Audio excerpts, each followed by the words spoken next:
There are people out there right now who are starting businesses. Absolutely. We know exactly what that feels like. You're right in front of them, so it's like having a billboard that you're actually putting right in front of somebody's face. When you're considering adding corporate apparel to your brand, these are some things that you should consider. A lot of website companies, they build it and then they have the ownership of it, and then you don't. You want to own your website.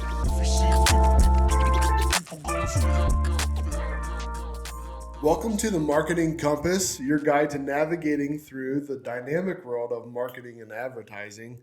Whether you're a seasoned marketer or just starting out, join us on this podcast journey as we explore the latest trends, strategies, and insights that will steer your business towards success.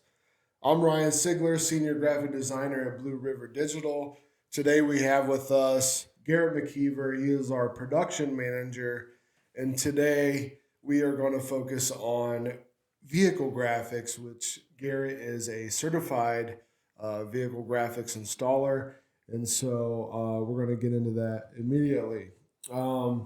Garrett, let's start with your training, your certifications, what you had to go through to become our preferred installer, our production manager. Yeah, so I've been doing installations for vehicles for probably like a year and a half now, which isn't that long, but I feel like my training's been pretty expedited since when I started. We had two previous installers, so I kind of learned under them doing real world work on projects, and they kind of showed me everything they knew. So I learned from them first, so I kind of had an idea of how to do things before I did any official training.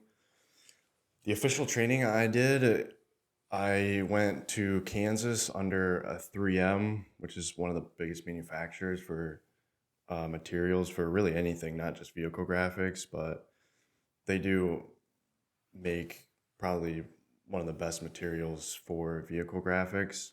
So they run courses throughout the country that you can go to and get your foot in the door. So I did one of those, and that was under a official instructor where we went through pretty much the install process of pretty much every install you could think of. So it wasn't just vehicles, it was wall graphics, floor graphics.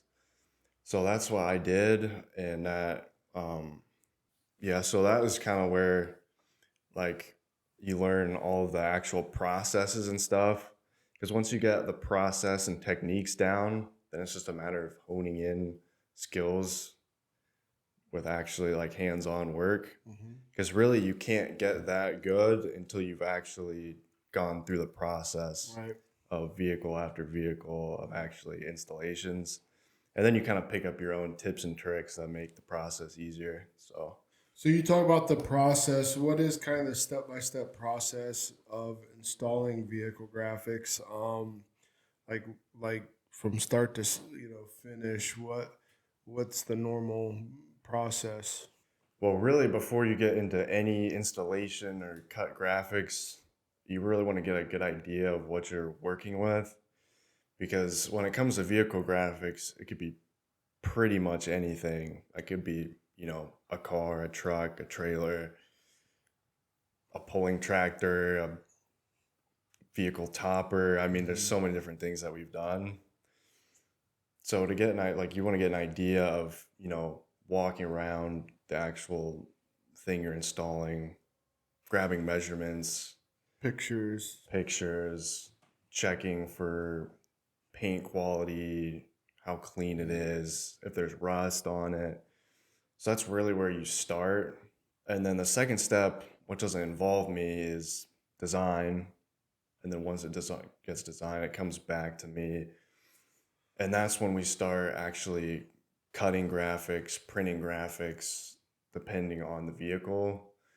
Really the two big types where it kind of branches off of how you install it is whether it's going to be cut graphics or printed wrap material that's getting installed.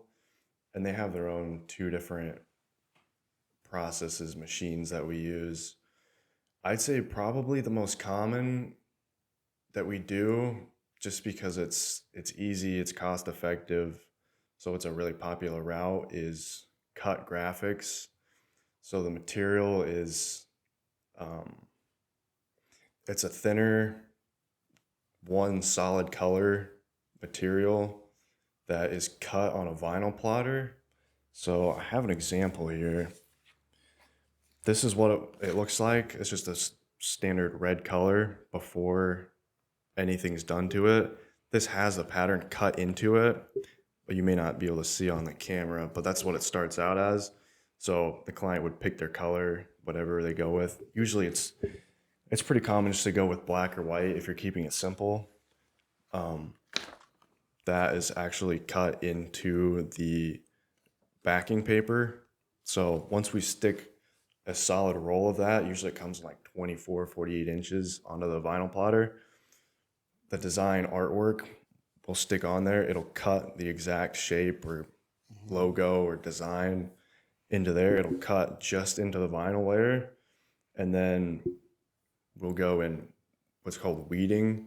We'll pull off all the vinyl off the backer until we have only the design vinyl. And then we will stick a masking over it. So you have 3 layers. The backing, the actual vinyl, that's now just the actual graphic. Then our pre-mask on top. Right. So So what does pre-mask do? Why the top layer of pre-mask?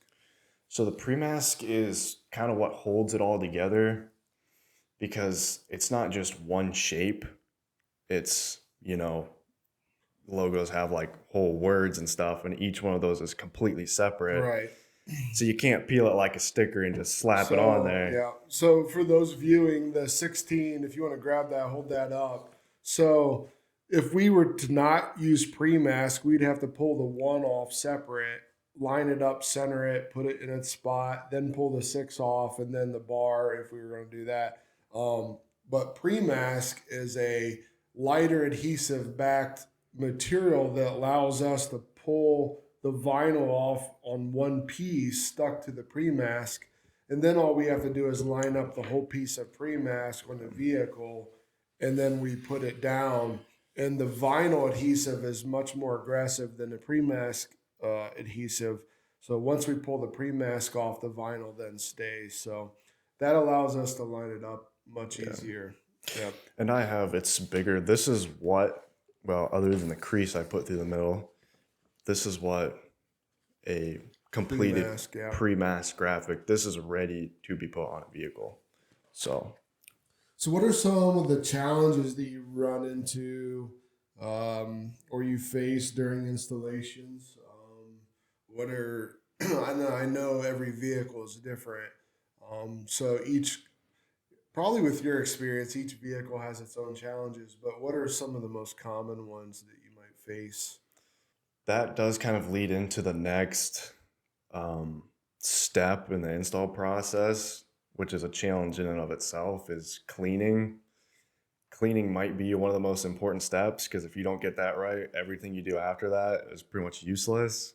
So on a 10-year-old vehicle, you have dirt that is jammed down into window seals and right next to all the edges. That's where the dirtiest parts are, I'd imagine, right? Oh, yeah. Yeah. Like the ideal car or vehicle that's coming in for me to installer would be a brand new vehicle that's hardly been driven, but that's almost never the case. Usually it's a older vehicle that's been used, or maybe it's one they bought used. And depending on the client, some are coming from maybe like landscaping companies or construction companies, and some of those vehicles have some caked on grime and stuff. Or even previously decaled vehicles that we have to go and take off the old vinyl, scrub it clean, scrape off the old adhesive. So that is a pretty big challenge in of itself. Sometimes it's easy. Sometimes, you can hit it with just some water and alcohol and some wipes and wipe it clean. Sometimes you got to go in with a pressure washer, spend time with the plastic scraper. Yeah, so one example of this is we had a landscaping truck. It was a red truck that we basically did a color change on with printed graphics for a landscaping company. And this truck had been used quite a bit. It was rusty, but we actually ran into dried cement on the bottom of the doors. So the reason this is difficult is because like during a wrap, not the cut vinyl you can kind of center on a door or whatever. So cleaning that's much easier. But a wrap we actually wrap around the edges of your door seams, underneath the hood seams, and when you get down to those floorboard area, running board area, and you have cement, it's the vinyl. It's so hard to stick on that. That's why it's a challenge because we want a good quality product, and if the customer gets it, and a month later the corners are starting to peel, that's not good at all. So even though it's kind of we did our best we can, it's still not going to be a good product because at the end of the day it's peeling off. So cleaning process is probably, yeah, I would agree with you, the most challenging, one of the most important things that. And I think people underestimate just how clean it needs to be to put graphics on. Like sometimes, a car wash doesn't cut it. If you take it through there, there's still going to be some dirt that is stuck on there. And graphics don't really hide imperfections. And if it's dirt, deep scratches, rust, I know we've had people that want to hide rust and think it's a good idea to put, graphic to cover it, but it's not sticking to anything like that. Plus it's thin vinyl, so you end up seeing the rust. Yeah, you'll see you'll see a speck of dirt right through the vinyl, so it needs to be perfectly smooth. Yeah. Let's move on to choosing materials. So when you choose materials on wraps versus, I guess, vinyl, kind of what is the criteria, or what would be you consider to be the best material that we use? Yeah, you can get really in depth with material. There's so many different features, types, and everyone is designed for its own specific installation. Like the material that we use for 4x8 signage is completely different than vehicle badging, completely different than wraps. So either way you go, using the wrong material is going to be a nightmare. Like you don't want something too thin to try to do a 4x8 with because it's going to be a mess to work with. You can't use a thicker material meant for signs to try to put on a vehicle because it doesn't conform to the shape of the vehicle. So for specifically vehicles, we use the industry standard 3M 180. There's other brands that have comparable stuff, but it's just kind of what we've worked with. And every material has its own feel when installing. So it's best to kind of stick with what you're familiar with. So it helps just with consistency, so we know what to expect when we're actually installing. And it's designed specifically with features to make it easier. I know maybe 5-10 years ago it didn't exist and it was a whole lot harder to install, but luckily nowadays it's twice as easy. So I think one or two of those features, one of them is it's like a hatch pattern or cross hatch pattern. On the back of the vinyl, it actually has grooves in the adhesive to allow air to be pushed out as we're putting down the vinyl. It actually helps. It's called air regress. Actually helps the installer push air out of the vinyl, so there's less bubbles and it goes a lot quicker. The second one would be the heat. So when we put down wraps, we heat it right before you start putting it down, and what that does is it makes it a little more pliable, to where it'll conform to surfaces better. But it's amazing. What amazes me lately is, as I've helped him install a few, we actually, you can heat and there'll be wrinkles in it. We'll get to a tough spot and he just says heat that up for a quick second and then you gotta wait and it just comes back to its original shape, Yeah. original size, even though the heat's stretched out to get around a certain bubble or whatever. It just amazes me, this material, the way it can be heated up and then it just retracts right back to its original position. It's Yeah, heat is really the key to installation of wraps. And if you know how to utilize it properly, it'll make the process a whole lot easier. Because basically, heating it softens it up and allows you to stretch. So the process we kind of use is to pre-stretch the vinyl over a certain area. Well, it kind of depends because if you have graphics on it, obviously you don't want to stretch it too much because it might distort some of the graphics on it. But we use a combination of stretching and then reheating, which will kind of reset the memory of the vinyl to re-shrink to how it wants to be.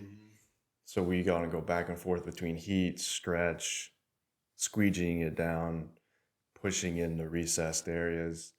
And then once you've got everything down, bubbles are out, it's smooth, then you go back and heat it again to, I think it's around 200 to 225. And once it gets to that hot, then it basically just resets the memory completely. That's how it is. Because if you push it into a really recessed area over time, if you don't post heat it properly, it'll want to lift off. The adhesive won't be strong enough to hold it in there and it'll want to reset. So you got to hit it with enough heat to where it kind of bakes in the memory of that shape to the vehicle. cool. So that's choosing our materials, why we choose them. Is there any new materials that are coming out that you see that might change vehicle wraps? I know they've kind of just released some new materials, I believe, but do you what's out there? What's coming in for new materials? I don't know if I've seen anything as a new, completely revolutionary new technology necessarily. It's more just refining what is already there. So better air egress channels that let air out easier. There's another feature called control tack, which before you put pressure, it's pressure activated. So you can actually sit it against the panel, lift it up, put it back, lift it up. Since it sits off using little dots, and you actually have to squeegee it down with pressure to actually get Flatten it all stick. the way against Yeah. the surface. So that's really helpful because usually the first time you stick it on there, if you're doing a full panel, isn't perfectly where you want it necessarily. So you can actually adjust and slide it around slightly to really dial in. Basically, it's converting a permanent adhesive material into a removable material without actually changing the adhesive properties. So even though it's still a permanent adhesive, like he said, it has those bumps, so we can actually stick it and then remove it, stick it, remove it a few times to get it lined up correctly. So that, that's pretty cool. Let's move on. Let's dive into some of the tools and equipment you use during the installation of vehicle graphics. So what are some key tools that you use every day? I see a few on the table there. Yeah, so luckily it's nothing too crazy as far as tools. I mean, when it comes to installation, I'd say 80% of it is technique and actually the way you install it. But we do use a couple smaller tools. I'll grab a few here. This is just a standard breakaway knife that you can continually take the blades off to keep a nice sharp edge, because it's kind of important to have the sharpest point to cut. So if you don't, it can mess with the graphics. You don't really want to cut more than once. Probably the most common tool is just a standard squeegee. It's just plastic. Different ones have a slight amount of bend to it. I just have a felt pad edge to give it a nice glide over vinyl so it doesn't scratch. Probably the most important thing is a tape measure because you'll notice if it's not straight and you don't want to rely on your eyeballs because your eyes will deceive you sometimes. This here is a wrap glove. It's basically a squeegee for your hand. This is super helpful. I love that. I love those gloves. They're fun to use. Yeah, you can get into little channels, spots that don't work well with a squeegee. It's amazing how those gloves just slide on the vinyl. They're so slick that it's like having your hand as a squeegee, where if it's a recessed area on the paint or panel, you can take that glove and it just slides right over the vinyl and you can put pressure on, and it's amazing. Yeah. I love those. This here is a back splitter. We don't back split as often with vehicle wraps because it can leave kind of a line through. So we really go full sheet panel from the corner. He's talking about removing the back. The backer is what the vinyl comes applied to.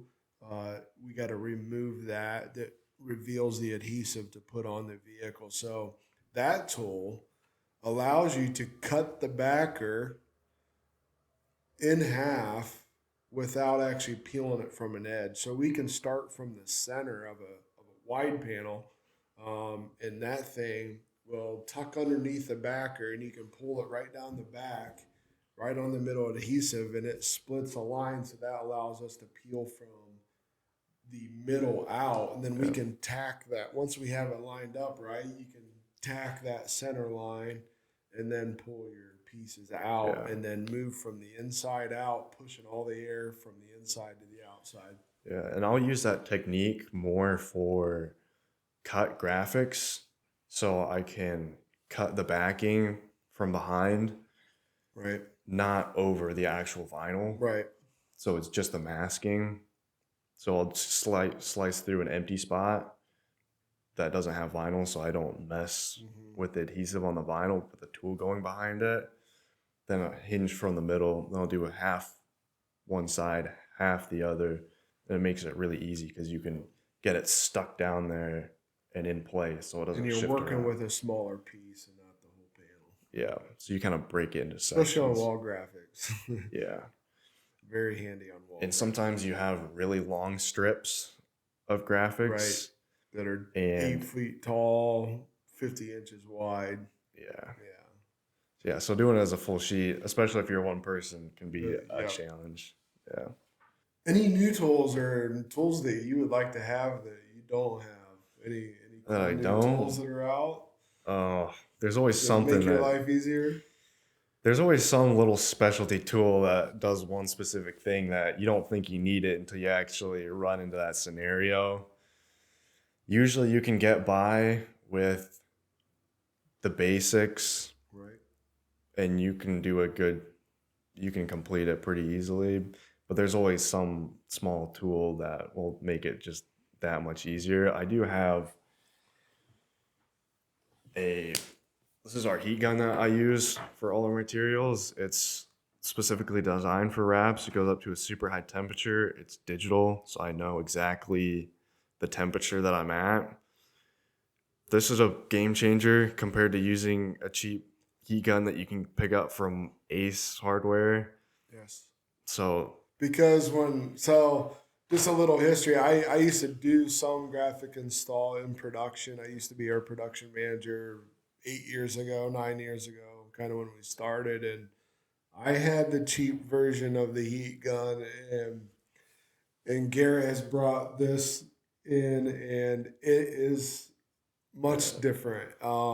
It doesn't heat the vinyl in one spot. It doesn't torch it. It's so the cheesier ones just are. The way that spreads the heat over the vinyl and more consistent. It's amazing. I'm sure it's more expensive, but it's definitely you get what you pay for, and that tool is you want a nice heat gun for sure. It's definitely worth the money, that's for sure.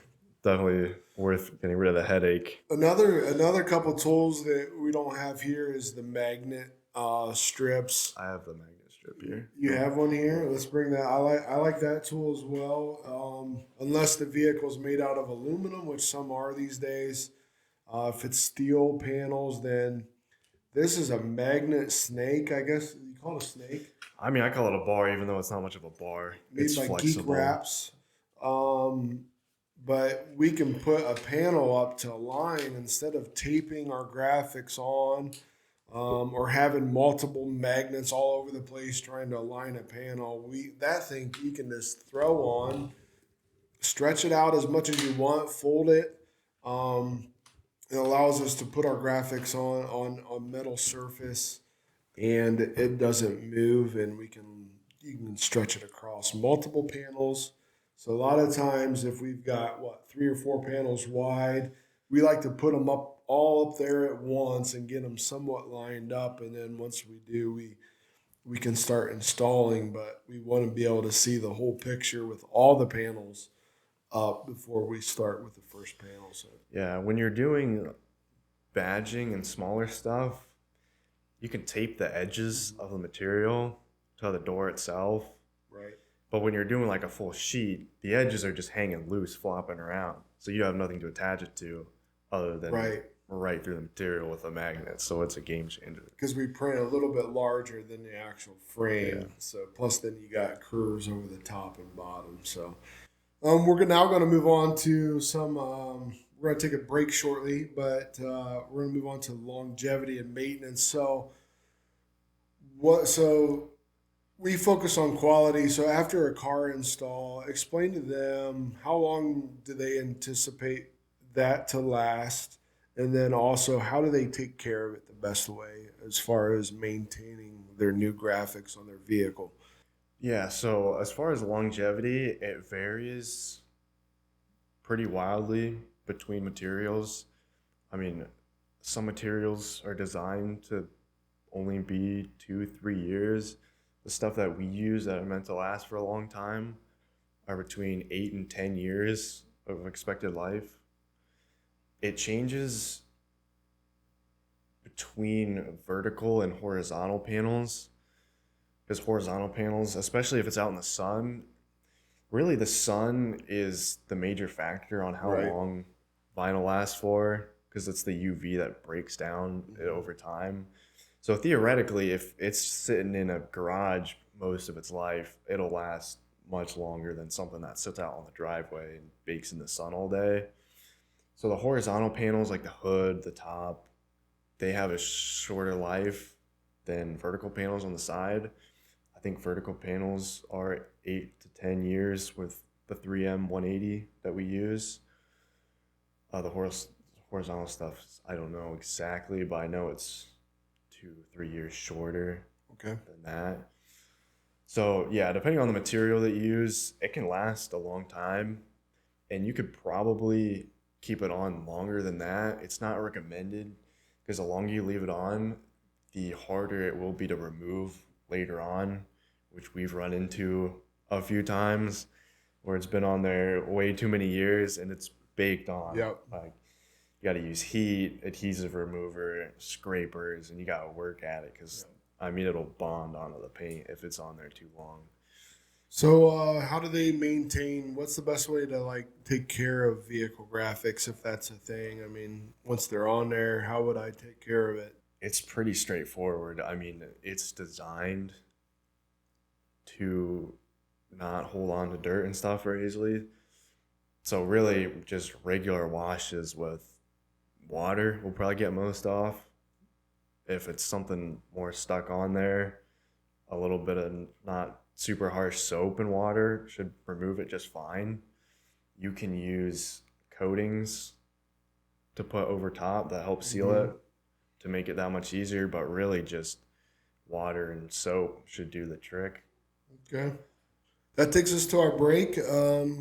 Before we continue our journey through the dynamic world of marketing, let's take a moment to shine a spotlight on a project that's been turning heads and setting the bar high in the industry. And so welcome to our project spotlight feature.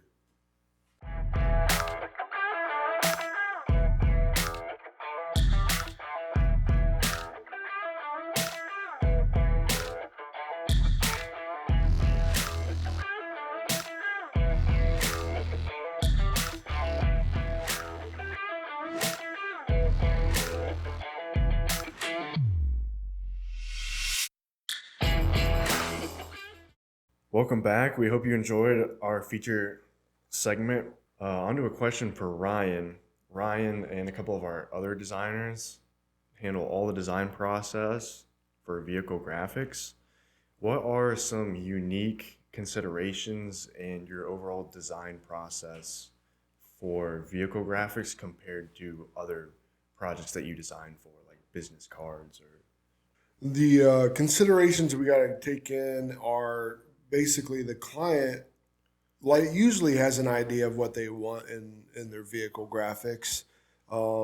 So I definitely got to take into what they want, and then of course the shape. So for instance, Green Team Landscape Company that we've done multiple vehicles for. We've done a car. We're working on a box truck, and we've done several like flatbed trucks. So we're trying to keep the design consistent, but it's very, very hard because you go from a car with smaller sides to a box truck where that's all it is the side of it's a billboard. And so to try to keep the same pattern, the flows, the curves of the graphics, the different colors, unified across those different size vehicles, we really have to take in the size and things to try to make it work. And so that's the considerations and also the challenges. I'd say the most challenging part of it is to try to make the graphics flow over the hood, the side, the quarter panels, and then the whole box truck, and still make it bold enough and catchy enough that it gets noticed, but also stays unified with brand guidelines that a company might provide us. Or How do you think vehicle graphics stand out compared to other means of marketing? I think they stand out. Me personally, just not professionally or anything like that. When I'm driving along, I'm not an observant person per se, so I don't notice billboards and signs in general. To me, there's just so many of them. I've gotten used to that drive, and of course, most of us drive the same route to and from work every day. So we've seen the signs so many times, just out of our peripheral vision that I don't even read them. And if the new one pops up, I don't. A lot of times, I won't even notice it's there. Um, and that's probably on me. It's probably not a great thing, but a vehicle graphic, I I personally notice them before I'll notice any other sign. If a vehicle pulls up to a stoplight and I see graphics on them, I know they're a business owner or they work for a business, and I usually read that business just to see what it is. And I notice vehicle graphics before I pretty much notice any other thing. I don't know about you, but Yeah, I'm the same way. I mean, everyone's so used to, traditional signs and billboards that sometimes you don't even notice. But when you see a really well designed vehicle wrap go by, I mean, you read it and it catches your eye. yeah, And just the fact that it's mobile, I mean, it can be anywhere. right. So if you are doing a job at someone's house and it's parked out there, I mean, that whole neighborhood, everyone's that's driving by back into, I mean, they all see your business, whereas they might not see a sign that's across town. Right. And when you're in front of somebody at a stoplight or adjacent to them at a stoplight, you're in front of them. They're either on their phone, probably texting for that 20-second break of a stop sign or stoplight. But if they're looking up, they're going to notice your car. You're right in front of them. So it's like having a billboard that you're actually putting right in front of somebody's face when you're parked next to them, in front of them, beside them, whatever. So, all right, next segment is the most memorable wrap projects.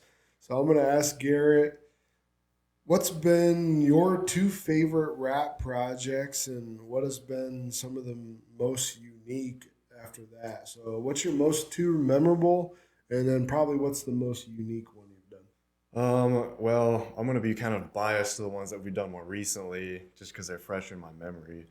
But I know one we've done recently that I really liked was a ice cream trailer. So it's not exactly what you picture in your head. It's more like a small flat trailer with a box on it for serving ice cream. It's not like a ice cream van. So it was a smaller wrap project, but just the fact that it was on such a unique item as like an ice cream trailer, and the fact that just that the client that we're doing it for, I mean, it's for, some younger kids who are starting their neighborhood ice cream selling business.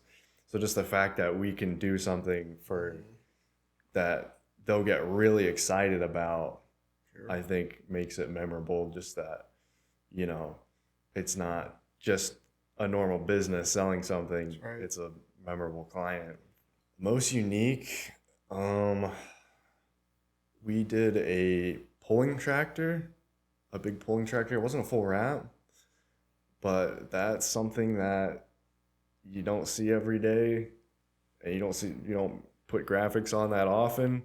So that was one of my. And I don't know my pulling tractors very well, but that tractor, it was a John Deere, and it was a pretty stout tractor. I kind of know the differences between, the higher horsepower, higher diesel turbos that they got going on. But that thing had, it was probably a national pulling tractor. They had a custom loading trailer for it, and then we put graphics on the side of the hood. Where did we put graphics on that? On the sides, right?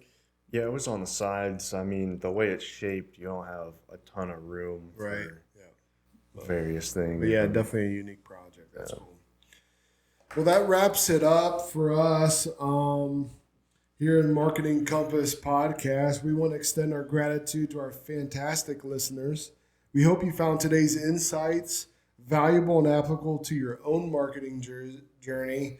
We trust that the information that we gave you today hopefully helps you. And if you're deciding on vehicle graphics, if it's worth it or you should put that money elsewhere, we truly believe that they'll stand out and over a billboard per se. Not that the billboards are bad, but we just hope that, our knowledge here that we want to bring from our shop to you helps you understand your decision process, what goes into installing the graphics, etc. So don't forget to show some love by liking and subscribing to the Marketing Compass. We are on all major platforms. Your support keeps our compass pointing in the right direction. Thank you for tuning in. Until next time, keep navigating the world of marketing with confidence. You got this.